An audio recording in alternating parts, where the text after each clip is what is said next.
Hi, it's Therese from Lostinpaper, and I've got this gorgeous Altenew set called Sohcahtoa, and it is so sweet. I just really think these triangles make the best graphic design background. So I've grabbed the largest solid triangle, and I'm going to be stamping the whole front of my card. What I really love about the Fiskar stamp press is that I can use the grid lines, and they help me line up the stamps. So each time I'm stamping, I'm looking at where the bottom line is on the Fiskar stamp press and lining it up with the, in this case, with the bottom edge of the card. And every time I stamp this line of triangles, they're going to be in the same place. So I'm just working my way.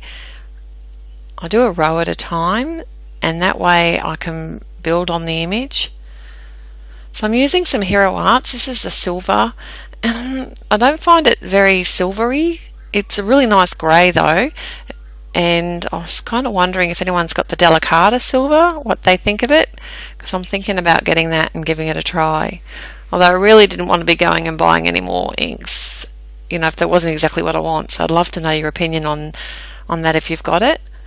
So on my second line now, I'm working my way up. I'm doing exactly the same thing again. I'm actually lining up the bottom grid line with the base of the triangles. So this works out to be a really easy way of stamping and creating a grid pattern. And these triangles are actually really quite easy to stamp out. And I've just used a post-it note there to mask off the back of my card. I got this awesome, would you believe this is washi tape? Well, it's kind of a washi sheet. It's more than a roll of tape, but it's made by Lifestyle Crafts, and it's called Shape and Tape, and this is the grey one. And I've got the big U die from Simon Says Stamped. I'm going to cut that out a couple of times, and I want to keep it sort of white, so that's why I've put it onto the white cardstock first, and then I'm going to mount it up onto, it's hard to tell at the moment, but that's actually some fun foam that I've cut the U out of as well, or die cut it, and I'm just going to set that aside to dry for a minute and stamp out Big Hugs For, and that's from the Simon Said stamp. It's the Hello You stamp set. I bought the set when this came out. It's a great set. I just love it. So now you can see that that was actually fun foam.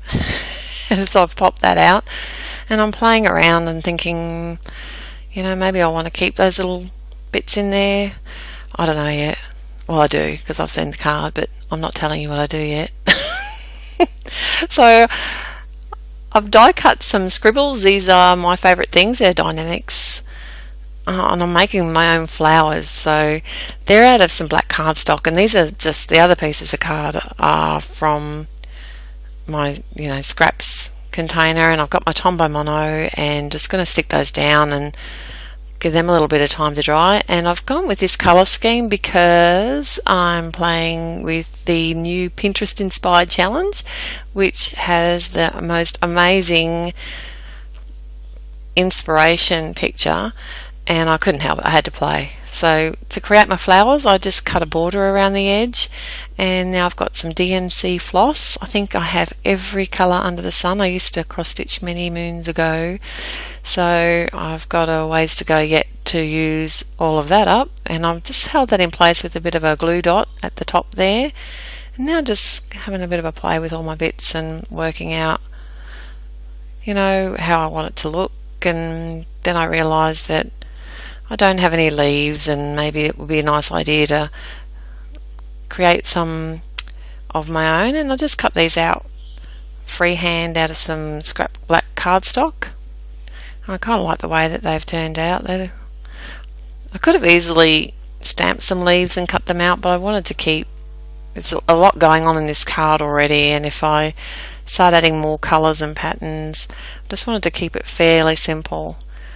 And now I'm going to commit. This is the hardest thing for me. I love this stamp runner because it has a little bit of forgiving. Like if you don't really like where you've put something, it does let you lift it up again and stick it back down. And usually I really haven't had any problems with it peeling up any of the cardstock or anything like that.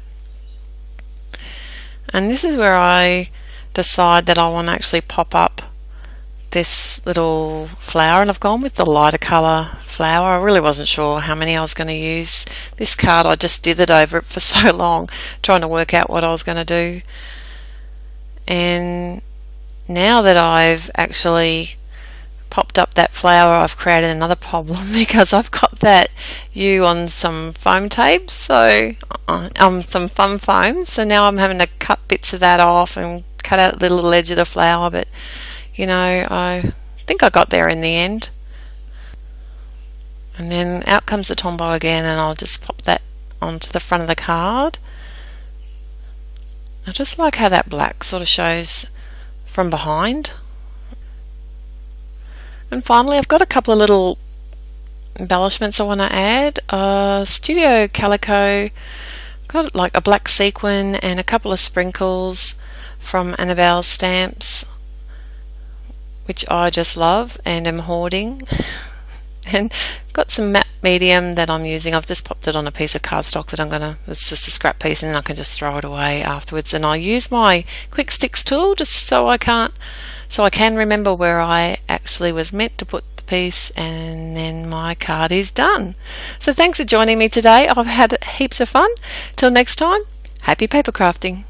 Bye.